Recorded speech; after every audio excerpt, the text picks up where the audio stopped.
All right. Have any of you guys ever heard of Logstill Distillery? We're pretty big fans. Pretty big fans. Yeah. Tonight we're going to be drinking a little bit of this Bardstown Collection Logstill. From what I've heard, great bottles coming out of the Bardstown area and all the distilleries. Yeah, and you can see in front of us we have pretty much the entire Logstill collection. But yeah, my stepmom, she's a good friend with the owner of it, so I get all the bottles all the time. Yeah. So this is at 117 proof. So it's a little high on their proof. I don't know what a lot of their stuff is, but it's open, but we have not tried it yet. I believe this is your brother's bottle. Yeah. He got this at I think he got that at like a benefit. I think one at a benefit. Yeah. So we haven't tried the collection series. This will be our first. We've tried all the bottles up here except for the new single barrel. Yeah, I probably won't open that one anytime soon. It's a limited thing, but we've been fans of the entire lineup, so I guess we'll see how this goes on this. Yeah, I mean, Bardstown Collection. I think it's going to be good, but I don't know. Oh, that's great on the nose. That's a good smell.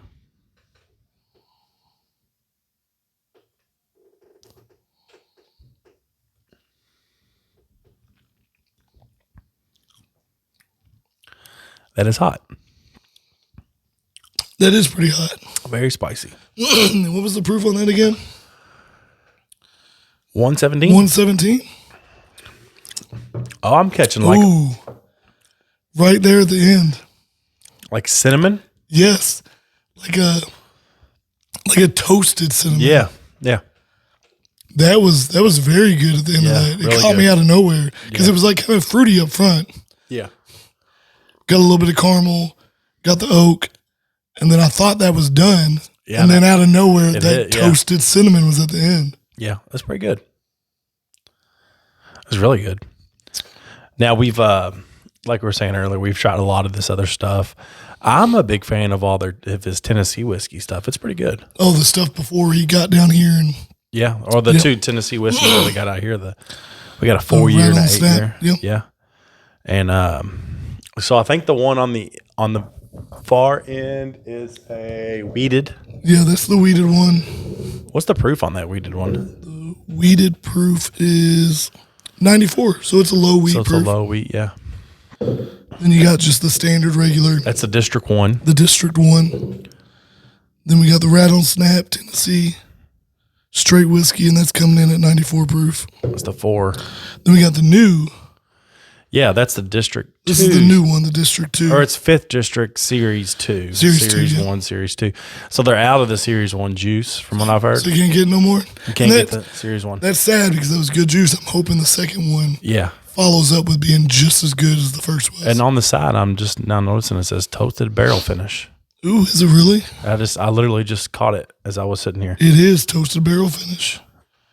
And this one's coming in at 100 proof. 8-year age statement. Oh, that's going to be solid. I hope that's as good as the other one. So then they had like a private select barrel. This is more or less like the tasting room edition. They put out a small, limited amount of I think he did like a barrel, didn't he? I'm not 100% sure. This bottle number is 157. So, but this comes out at 121 proof. So ooh, that's hot. It's a little higher, yeah. That's pushing like Taylor territory. Yeah, barrel proof. But yeah, and then we got down here's I think that's the 8-year Tennessee, and then we got the barrel age finished gin, which was surprising. Yes, that was good. Neither one of us cared for gin. No, the gins that we've had. I think we were just having a good time one night hanging out with some of the boys and like, let's crack it open, let's try the fucking gin. Was that the night everybody threw up? Like Larry was throwing up. That was the night that Larry was outside throwing up. So we're like, I think we got all these out and tried all of them. We were like, let's do it. We did a TikTok. We did a TikTok live. And we were going through all the bottles. Yeah. We were pretty trashed. Oh, 100%. But then we got to the gin and we were like, fuck it, let's give it a shot. Yeah. We drank a lot of the barrel. Looks like we drank quite a bit of the barrel finish gin. It's got, this much out of it. Oh, yeah, we did for just trying it. And then the other one was, it was okay. I definitely think the barrel finish. The barrel finish was better. Yeah. It gives you a little bit more flavor. Yeah, yeah. Because gin's just so it's very dry. piney and overpowering. Yes. But when you got the barrel finished one, it had a little bit more than just that pine type of flavor to it. Yeah. But I know that, so the Bardstown Collection Series, I think there was what? Jim Beam, Heaven Hill, there's like 5 or 6 Makers. different. I don't think Makers did it. No. I don't think they did it. There was like 6. Lux Row, I think, Lux Row did one, yes. And then Preservation did one. Yep. So there's quite a few different ones, and I think they'd be cool to have all of them, but some of them are way too expensive. Yeah, a lot of them are around the $200 mark for secondary. The MSRP was $2-something on. But then once you get up to the more, like I think the Bardstown one is up a little bit more. The Lux Row is a little bit higher. Yeah, being more well known. Yeah, I was definitely. Yeah, which I'm just waiting for this stuff to take off. Once people find it, get a hold of it, and start trying it more. If you haven't tried one of these, and you see it at your local liquor store, pick it up, give it a shot. They're not cheap. They're not on the cheap end. No. I think these are about $80, $80 to $90. But for an $80 bourbon, it's 100% worth it. So if you see it out on the shelf at your local liquor store, give it a shot. You won't be disappointed. That's hot. That is hot. For $117 too. Like I wouldn't think it would be that hot. I'm trying to catch that cinnamon toast. It comes in so late. It's almost like after the burns come fully gone. So there's fruit. Like I'm catching it now. Caramel, oak. Burn wears off.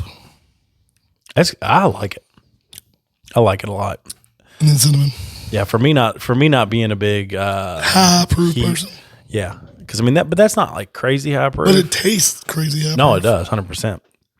And Wally's doing some big things over there at Logstill. He's got Dant Crossings, and he's doing, And man, he's taking care of the city he came from. Oh, 100%. Yeah, he's a lot of money in taxes that he's bringing into that area. Absolutely, and he's doing all those concerts. He had someone big down there. Third Eye Blind was there. Yeah, they have all kinds of big people, like little big town, freaking tons of people. And it's all like kind of a small venue. I think it's like 2,500 people. It's like a little amphitheater. It's nothing like huge concert style. So he's spending money to get these people here. Oh yeah, definitely. And then he's got like a 5-star chef. Yeah. Doing food, and then he's got like multiple bed and breakfasts and stuff like that. And actually, I'm pretty sure you can go to New Haven in Kentucky here, and you can get on the train at the Railway Museum, and you could ride the train from the Railway Museum to Logstill. Yeah. And then you could they got bed and breakfast, they got all kinds of different stuff. So you can stay the weekend and hang out and eat their good food, get wine and dine. That's worth that. That's a good weekend. Thing to do. You get all that packed into one thing. That's definitely. Yeah. And you get some good bourbon out of it. Yeah, most definitely. But the now I will say the difference between the 4-year and the 8-year Tennessee whiskey, I think it needed the 8 years. It definitely needed that year. But he's new. Yeah. He was getting into it again because his family came from Bourbon. Yes. Dant, which is owned by Heaven Hill, sadly won't let go of the name for him, but it is what it is. He's making a comeback with his family's name. Yeah. Coming back strong in the bourbon locally, and I think he's nailing it. I think the reason why he called it Logstill Distillery is because his great, how many ever greats, grandfather actually used a log as a still. Yeah, you've told me this story before. Yeah, that's crazy. It's crazy the things people did back in the day to make something that would get them a little bit. I've watched some documentaries on it and stuff, and it's crazy. It's like the bad batches that happen and stuff. And a long time ago, you could go blind drinking stuff. And that's part of the whole bottle and bond. Yeah, to stop all that craziness that was going on with bourbon. Yeah, that's. And I think I heard a little story this week about, I don't remember who it was or where, who actually did it, but it was something to do with, there were guys that were making their own stuff and they were putting it in barrels, and then stamping it with the H. Taylor or stamping it. Like, this is a long time ago. Yeah. And people were buying these big barrels and they're like, this is not Taylor. Or this is not Weller or whatever it said on the thing. Because, normal people, they just think they're getting something they ain't going to know. Yeah. And then you got people that love their stuff. And 100%, they would definitely know. Yeah. Be able to tell. Yeah. But that's like what was going on with that whole Pappy Gate stuff. When he was just marking barrels as Pappy. But the funny thing is at the end of the whole thing, they said, if anybody can lead us to information, you won't be in trouble. Yeah. And the guy comes in and is like, I'm actually the one that stole all the Pappies. And he didn't get in trouble. No. And it wasn't even the dude. It wasn't even the guy that did it, really. I mean, he stole some, but he stole a lot of barrels from like Four Roses and things like that. So, and I mean, that was a hell of a documentary thing. If you ain't seen it, it's on Netflix, I believe. It's under the what is it? It's like it's got seasons to it. Yeah, and each season's a different heist or different story to something. We'll have to throw it in on the comments below. Yeah, but if you ain't seen it, watch it. Yeah, it's definitely a crazy story to hear. Yeah, and to think that guy just comes in and is like, "Yeah, I'm the one that did it," and they're just like, nothing. Okay. The other guy sat in jail for however long he said. Yes, that was the thing. Which he still did some stuff, but crazy. But we need to get in touch and see if we can get a tour going at Logstill with Wally. Yeah, when you get a tour, maybe be able to sit down and interview him for a little while, hear some of his stories. Some of his stories, his family and everything. Yeah, there was a few times we've missed out on. That one time when when Ruth called and was like, he's having a dinner, he's opened up his private collection out of the safe and bringing it out, and we just didn't have enough time to get down there. No, it was like too late. I know. I had like an hour. I'm like, I can't go home and shower and be ready in an hour. And it was a nice event, so we couldn't just go with what we were wearing. It needed to be clean, presentable. And that'd have been a cool one to go to, though. But I'm sure there'll be more. Oh, yeah, there would definitely be more of them. I don't really remember what some of those taste like. I faintly remember the barrel finished gin. The two that stand out the most to me are the barrel finished gin and the wheat. I remember the wheat because I really, really enjoyed it. Mm-hmm. Those are the two that are in my mind fresh. Yeah, the wheat was pretty good. I'm curious now about this new one just because of this one being 6 year and the new one being Is that 8. one a toasted barrel? It's not a toasted barrel. Huh. This is just the 5th district. That's like the very first one. The very first one. 5th district, age 6 years at 100 proof. Huh. And that one's the toasted 8 year. Oh, so it's got another year on it. Yeah, 2 more years. Oh, yeah. So that might be, you can even see the darkness difference in them. Yeah, you definitely can. So that's going to be interesting. That's even with like this one. It's a lot darker than that one. Oh, yeah, definitely. That single barrel.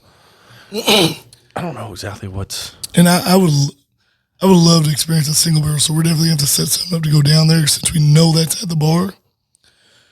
So we can give it a sample and try it without cracking open that amazing one-of-a-kind bottle. I didn't realize there was 2 signatures on there. Is it the master distiller and him? Well, it's Wally and his brother, Charles. His brother just says Yake. It's a New Haven thing. It's like peace in New Haven. But yeah, all in all, good bourbon. Solid bourbon. And again, if you haven't had it, highly recommend it. Yeah. It's not too expensive, $80. You should be able to find it most places. He's getting out there pretty good. Yeah, I mean, now I've seen it at Liquor Barn, and I feel like the price has gone down a little bit because I think it's not like this. It's not being bought like regularly or anything because people don't really know a lot about it. And people are nervous about new bourbons that they don't know anything about. Yeah. Which, don't blame me, I'm the same way. Yeah. And I guess we never probably would have even. If we didn't know, I would never grabbed it off the shelf. No. Just a square bottle, I'd have been like, yeah. But all in all, it's good. What do you think? Solid bourbon. Highly recommended. Yeah. Daily drinker. Yeah, definitely. You calling on that? Yep. So make sure you like, subscribe, and follow. We'll be doing another one of this next week. Have a new bottle out for y'all. Do another tasting review and talk. Yep. Everybody take it easy. Have a good night. Peace. Peace.